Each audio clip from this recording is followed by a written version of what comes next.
3 weeks ago, I started visiting this old retention pond, full of water from a family of beavers. I managed to capture tons of photos. A curious green heron fished only a few meters away from me. A great blue heron also visited, while keeping a safe distance. Then, I set my eyes on a new subject: the belted kingfisher.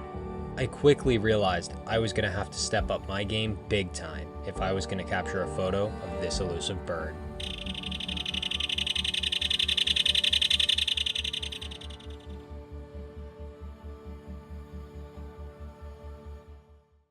Alright, so we're back at the pond. I've been coming out here a couple times a week for the last 3 weeks or so, maybe even 4 weeks now.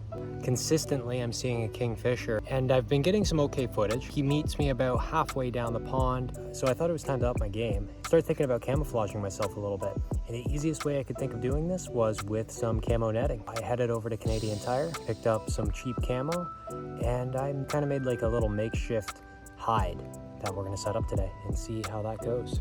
Yes, I have my pants tucked into my socks. That's because there's a lot of red ants here.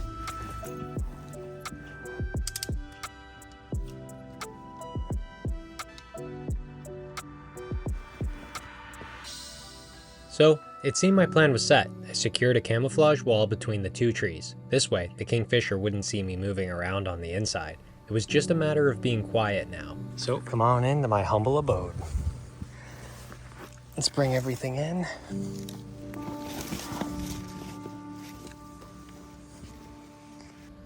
Hopefully this works. Now we just gotta wait because I haven't even seen the kingfisher out yet. I was excited at first, but I didn't anticipate the long wait ahead. Although I was in the shade, with a light breeze coming through the net, I was still dying of heat. Yeah, that's great.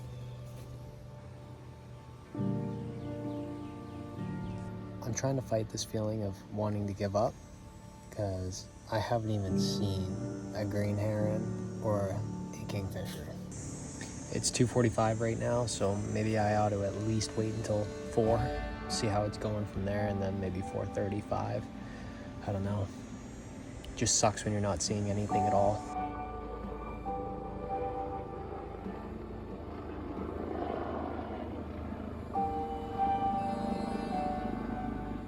Finally, 2 hours later, and our very first sign of wildlife was here.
The wind is really picking up now and this thing is blowing in my face. I'm missing a bunch of shots with that green heron. This is brutal right now. As reference, this is how closed in I am right now. Yeah, that's great.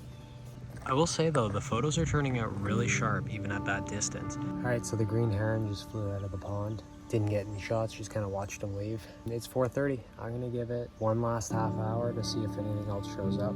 Not a sight or a sound of the kingfisher, so.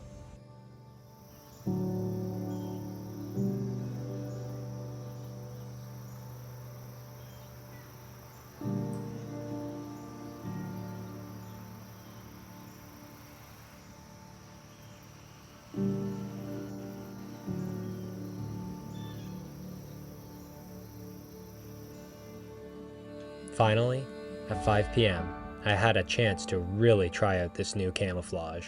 I just stood up right as the blue heron shows up. I've wasted my battery all day long. I've got 25%.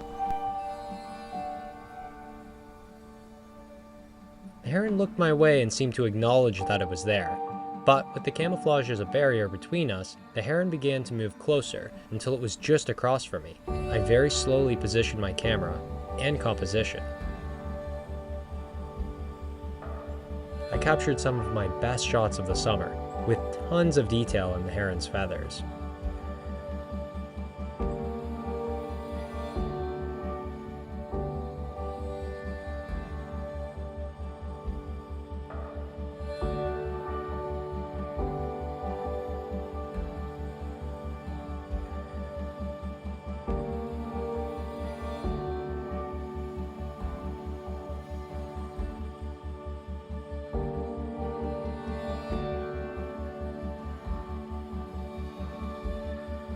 By 6 p.m., I had a dilemma.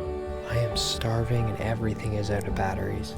Okay, so I think the goal is to just hopefully wait it out until he catches his dinner. Because I mean, the moment I take this down, he's gonna fly away. So I figured the least I can do is wait until he has caught something. So I'm just gonna slowly pack up. One thing at a time, do the big net last. Hopefully I don't spook him too bad. The camouflage worked exactly as intended, and now I had a powerful piece of equipment in my hiking bag, a simple 3D camo net. However, I was disappointed I didn't get to see the kingfisher, so this wasn't over yet.